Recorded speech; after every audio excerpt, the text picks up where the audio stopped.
Oman থেকে বাংলাদেশি কর্মীদের জন্য ভিসা পুনরায় পুরোদমে চালু হওয়া নিয়ে দীর্ঘদিন ধরেই নানা আলোচনা ও ইতিবাচক কূটনৈতিক প্রচেষ্টা চলছে।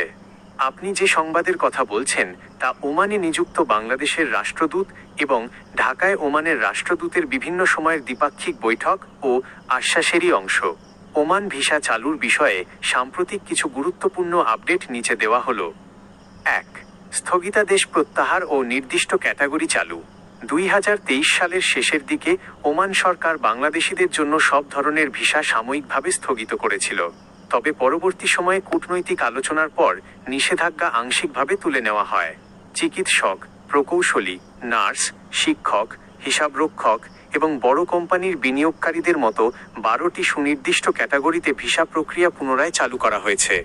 ওমানে ভিজিট ভিসায় থাকা প্রবাসীদের কাজের ভিসায় ওয়ার্ক পারমিট রূপান্তর করার সুযোগও এখন নির্দিষ্ট নিয়মে দেওয়া হচ্ছে।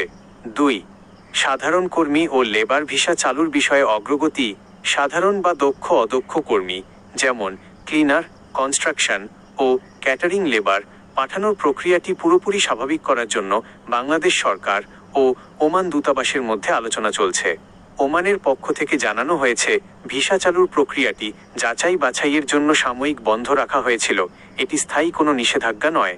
ঢাকায় ওমানের রাষ্ট্রদূত এবং প্রবাসী কল্যাণ মন্ত্রণালয়ের সাম্প্রতিক বৈঠকগুলোতে জানানো হয়েছে যে দ্রুতই বৈধ এবং নিয়মতান্ত্রিক উপায়ে বাংলাদেশ থেকে নতুন কর্মী নেওয়ার প্রক্রিয়া আরও সহজ করা হবে।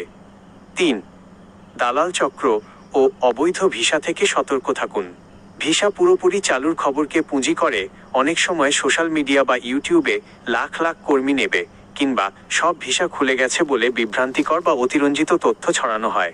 কোনো এজেন্সিকে টাকা দেওয়ার আগে অবশ্যই নিচের বিষয়গুলো নিশ্চিত করে নেওয়া বুদ্ধিমানের কাজ হবে।